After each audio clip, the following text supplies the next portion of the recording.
Ah, May Day.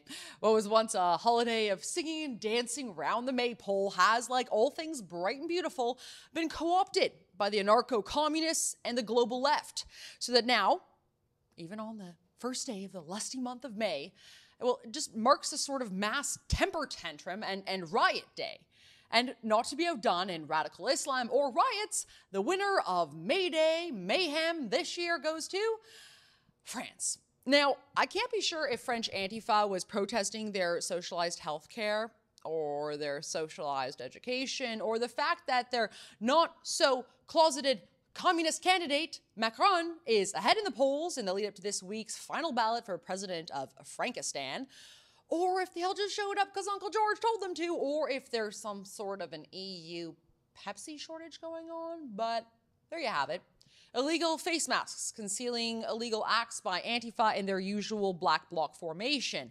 Everything from bricks being flung in the street to literally lighting police officers on fire. And you know, the viz out of France today, it really got the old noggin jogging. Now, I know this is going to sound a little bit crazy, a little bit out there, but it got me thinking. Why in the hell are Western governments continuing to put up with this crap? Am I the only one who remembers way back in the day when law enforcement used to break out the fire hoses, the sound cannons, and batons?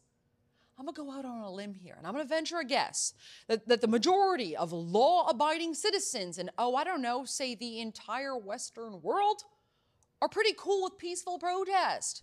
But this whole violence and destroying cities shtick, well, it's getting real old. Wouldn't it be nice just to have our law enforcement, I don't know, say enforce the law? So the rest of us law abiders can live in safety. And here's why I bring it up.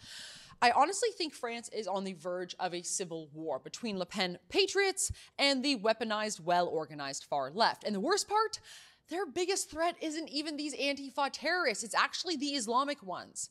Antifa destroys buildings and might be beginning to really push the line with respect to attempted murder in some cases. However, Islamic terrorists in France, well, they have already an incredibly high kill count of innocents in the hundreds in just the past 2 years alone. And you gotta wonder, just what sort of messages are French officials sending jihadi infiltrators when they cow away from basement dwellers in black masks? Never mind a full-fledged ISIS pledge with a gun, a knife, or even a frickin' truck. You know, I've heard a lot of people say that a Le Pen win will lead to civil war, but I beg to differ. Le Pen, who continues to climb the polls, even as you watch this, by the way, Le Pen is the only leader who can heal the division in France right now, because she is the only one who is calling for a muscular authority back in the streets of Paris. And frankly, the state using the authority granted to it is the only way to restore peace and order in the streets of France once again.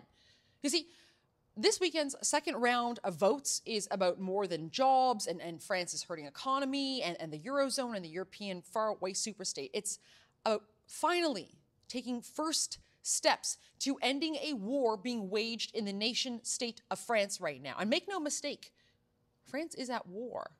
All in all, 238 people have been murdered by Islamists in France just since 2015 alone.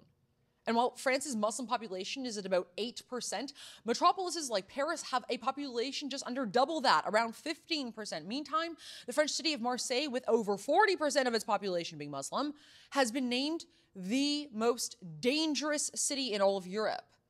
Is it any wonder that 65% of frontline officers say that they'll be voting for Le Pen? It's because those officers get it. They got into their line of work to enforce French laws, not to stand idly by as others stomp on them and blow them to bits.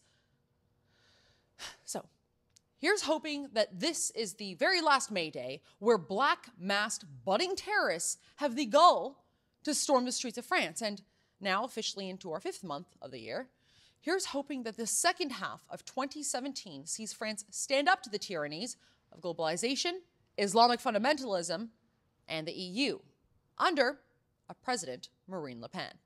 For the Rebel.media, I'm Faith Goldie. If you enjoyed this video, click like below and subscribe to our YouTube channel for all of our updates on the French election.